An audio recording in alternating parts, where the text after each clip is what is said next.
Droplets, it's your girl Rain. Welcome back to my channel. If you are new here, I post videos like this a lot, so make sure to hit that subscribe button so you don't miss out on any of the fun. Today we are turning the Legend of Korra characters into Sims, and I'm so excited to show you how I brought Korra, Asami, Mako, and Bolin to life. And the best is definitely last, so make sure you watch to the end. Let's start with Korra, the avatar herself. She's strong-willed, passionate, and honestly kind of a hothead, but in a way that makes her incredibly relatable.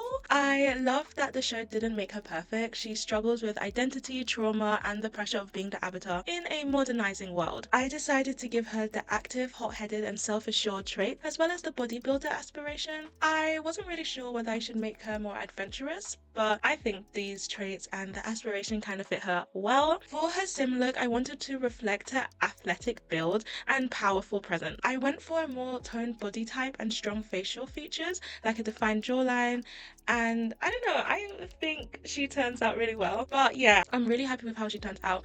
Outfit wise, I tried to channel her southern water tribe heritage with blue tones and layered textures. I kind of wanted to make it seem like she wears a lot of layers, but you know, I can only do so much in The Sims. I was actually really happy about the jeans slash skirt that I believe came with Eco Lifestyle, because I thought it fit her vibe so well, and I kind of don't hate the denim on denim. Typically, I'm not a denim on denim type of gal, but you know, it kind of works and she pulls it off. I also kind of had the mentality that I needed to make sure the outfits were practical. She's always in motion, so her look had to feel flexible and battle ready. I kept her hair up into a semi ponytail. This is the hair that comes with Snowy Escape. I tried so hard to find a hair that matched because I wasn't sure whether we should go with her hair when it was cut or when it was in the classic ponytail or those little strands in her face, but I'm actually really happy with how it ended up. And I hope you did as well.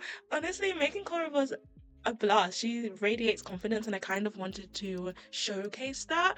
And oh, I just think she's so pretty. Like, honestly, she is gorgeous. And I love the combination because she has such a pretty face, but also she's so muscly that she can literally break you in two. And I'm okay with that. I'm honestly okay with that. Next up is Asami Sato, the tech genius, heiress, and probably the most fashionable person in Republic City. She's elegant, intelligent, and incredibly loyal, even when people don't always deserve it. Makeup. Now, I gave her the traits genius, ambitious, and good. I was kind of weighing up whether or not I wanted to give her loyal for the last trait, so if you decide to download her, you can of course swap those out or really do whatever you want with her. I gave her the Renaissance sim aspiration, and yeah, I kind of just feel that describes her in her entirety. Her style, honestly, I was so excited to do her style. Asami's style is sleek and refined, so I went with a more polished aesthetic, form-fitting dresses, rich color palettes like deep reds and blacks, and subtle makeup. Obviously, I tend not to give my female sims makeup a lot, so even a little bit of makeup is too much makeup to me. She's got this classic vintage vibe and almost like an old Hollywood glam meets steampunk. I really wanted to capitalize on that because I feel like, especially in the occult packs, like the Realm of Magic pack, it was kind of not necessarily steampunky, but there was definitely outfits that I could have used. But I really wanted to lean into the old Hollywood glam 1950s vibes because a lot of steampunk is layers, and again, can't really do a lot of layers. Oh, you both have layers. I honestly think she came out really well. I loved her outfits the most. It was kind of easier to do her face and style because she's kind of soft but mature, and oh, I just love it. Making over Asami kind of made me want to do like a decades let's play, and honestly, I'm here for it. For her facial features, I focused on her striking eyes and soft yet structured face type. Her hair is iconic too. Now let's talk about Mako, the firebender and occasional detective. He's the broody, serious one of the group, which made me want to give him a more angular, sharp-looking cast. Structured cheekbones, clean-cut features, and a slightly furrowed brow. Oh my gosh, I gave him the loyal, loner, and ambitious traits. It was really difficult compared to the others to think of his traits because he's kind of an enigma almost, but I wanted to kind of do a roundabout vision of what I think of Mako, and I hope you agree with the traits. I gave him the friend of the world aspiration, I believe. And yeah, although I doubt he wants to be friends of the world, I feel like he wants to be a leader. I would have given him the leader of the pack, but I kind of didn't want it to conflict with Korra.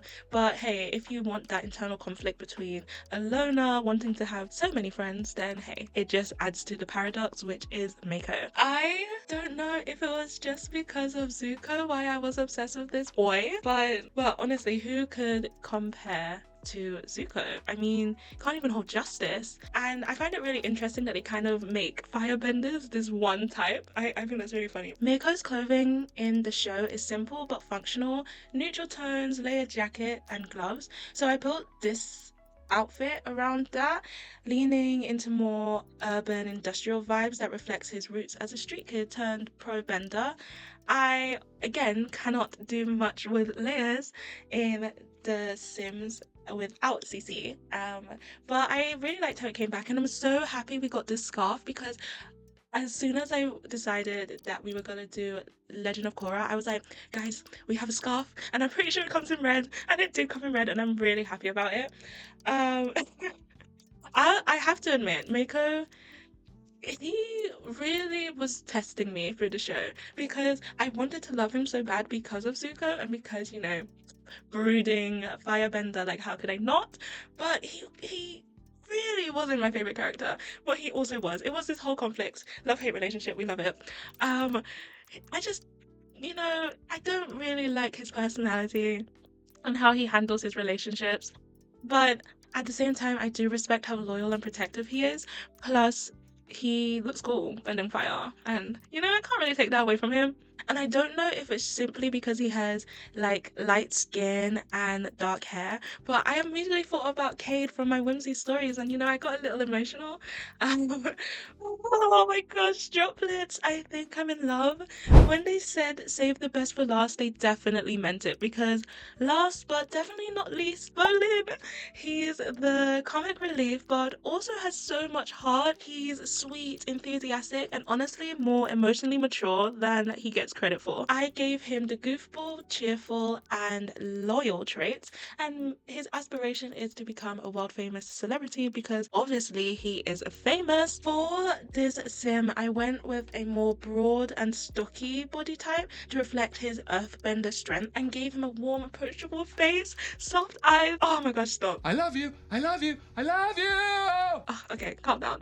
His clothes had to be comfy, but oh my god, I'm getting flustered. His clothes had to be comfy but practical, so I chose casual outwear and earthy tones. I really like the shade of grey that they had in the show because it's like more warm tone, so I tried to replicate that. I really wanted him to wear browns, but make sure I keep in touch with the greys that he wears in the show. He's so sorry, I'm just looking at him now. So gorgeous. Okay, but oh my gosh, Bolin's just such a lovable character. He brings the balance that Team Avatar needs. Now, was I obsessed with Mako when I was young? Yes. Now shush, because why does he have me in a chokehold? Like, honestly, this shows growth. This shows growth when I'm here for it. I'm not swooning over a brooding man who doesn't really know how to show his emotions. I think he's turned out so well. I need to figure out a way to incorporate him into my series because, damn, Bolin, I know you're a movie star, but you're really gonna be outshining your team like this. Oh my gosh. Okay. Anyway, that wraps up our Legend of Korra cartoon to Sims transition. I had so much fun recreating Korra, Asami, Mako, and Bolin. I think their personalities and styles translated really well into The Sims. Oh, okay, now before I go, droplets, we have to talk about the huge announcement that there's going to be a new series in the Ultraverse, Avatar 7 Havens. It literally follows after Korra, who's apparently not the world's savior, but the destroyer? Gasp. So what are we feeling? Love, hate, or just curious? Let me know. Also, let me know in the comments which sim turned out the best and why was it Bolin? Cough cough. And hey, if you have any suggestions for other shows or characters you'd love to see Simsified, drop those too. Thanks for weathering the storm. Shower me with a thumbs up and make it rain on that subscribe button. Have a lovely day, afternoon, evening. Bye!